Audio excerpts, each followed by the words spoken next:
Expanding the reach of a controversial bill, how Florida Governor Ron Desantis is modifying his Don't Say Gay law. And the spread of book bans. Libraries in schools across the country are facing pressure to ban LGBTQ and BIPOC books. We hear from a librarian in Iowa to learn more about the impact of the bans there and nationwide.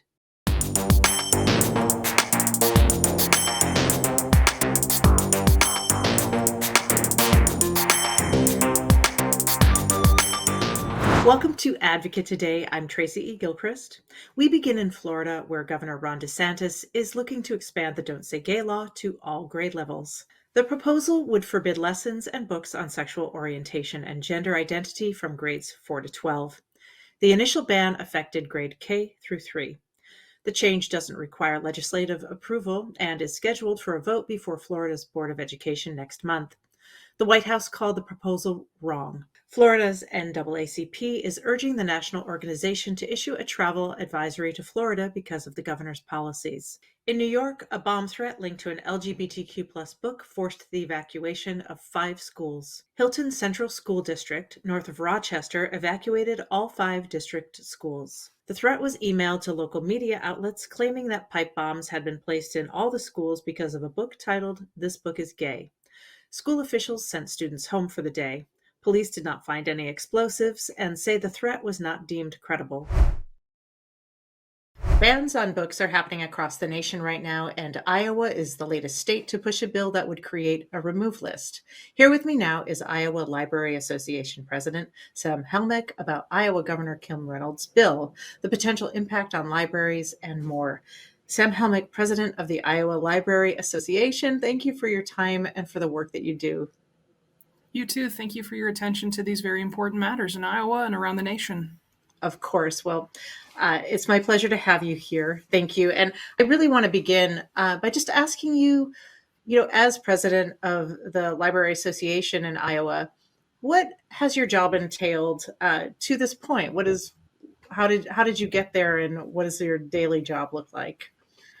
So I've always loved the uniqueness of Iowa libraries, the fact that we were the champions of the Library Bill of Rights. They were crafted here in Des Moines before they were adopted historically and nationally through the American Library Association. So I do take some pride that we are vanguards for intellectual freedom.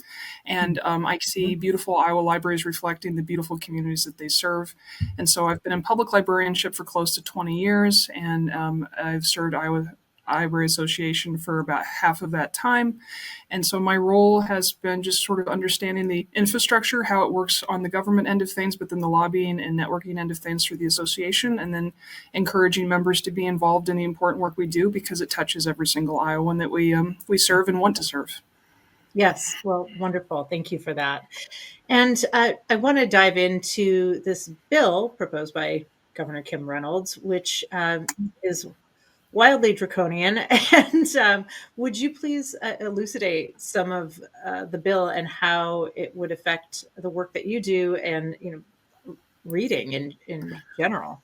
Definitely. So we are fans of the uniqueness of Iowa libraries because they reflect the communities they serve. And whether that's a school library or an academic library or a public library, this would remove that independence of governance, that local control. So essentially, if a book was banned in one school system, it would be placed on a statewide list, and then it would be restricted in access in all the other schools' libraries. And so that's concerning for a couple of reasons. Do we mean banned? Do we mean challenged? We're now restricting access based on the decision of a town that could be several of the 99 counties over.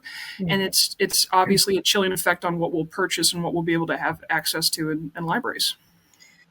Yeah. Would you lean into a little bit of the how this bumps up against First Amendment rights if one town is deciding? I mean, it's just kind of mind-boggling. Definitely. So we know that House File 348 that was trying to sort of enforce the lens of age gating on books has passed through. That went through March 9th, but tomorrow they'll be talking about House File 597. And essentially, all schools, all public libraries have a reconsideration process. We know that the First Amendment also includes the right to grieve your government. And if you have concerns or questions about items in a collection, it is your right, and it is our honor to field those as library workers in the profession. However, once those have gone through the process, the result should only really manifest in the community where that conversation conversation is taking place. Our governor is sort of suggesting that that conversation should happen in one town, but then also affect the hundreds of others that she is governor to. Mhm. And that just kind of brushes up against our values of self-governance, our values of free speech, but Mhm. also it could be easily weaponized, I think, in unintended ways. Yeah, well, the bill also includes provisions to bar education regarding gender, sexual identity, sex, and I mean, this is smacks of Florida's "Don't Say Gay" bill, and Precise. yeah, and so would you talk about how that dovetails with the work that you do with the Library Association? Definitely. So that we understand that libraries at their baseline are about intellectual freedom, privacy, and access. So when we are not able to pursue information and resources that speak to us, but also speak about different stories away from us, we are depriving our patrons, our students, all Iowans from the basic access tenets that we say we uphold. So it's kind of a challenge for me that even restricted access, where you would be able to ask for the materials and access them, impedes on your right to pursue them and your right to read, because restricted access is still restriction. It's still a soft form of censorship, and it's erasure. Because I want to see the books that look like me. I want to see the books that don't look like me. And if you place them in a restricted space, you were restricting my access to information and my right to speech about it as an author or a collaborator or a creator of those works. Mhm. Uh, well, would you talk a little bit about some of the books that you've seen targeted? Yeah, definitely. So it's actually been a wide smattering, but I'm starting to see common themes. So like critical race theory, like The Hate You Give, Mm, uh, and then also uh, LGBT titles like genderqueer sure. continue to pop up, and it's sort of heartbreaking because they're important stories. They've changed lives across the country, but also in Iowa. But also, it's an interesting form of erasure because they're not even being read in their entirety. When I see these materials quoted, it's often about the trauma or abuse that the author or the protagonist has faced, and then it's weaponized that story, that sharing, that bravery of their experiences to be weaponized against them. So it's one of the most pernicious forms of erasure and not taking information in its full context that I've personally experienced in my time as a library worker and as an Iowan.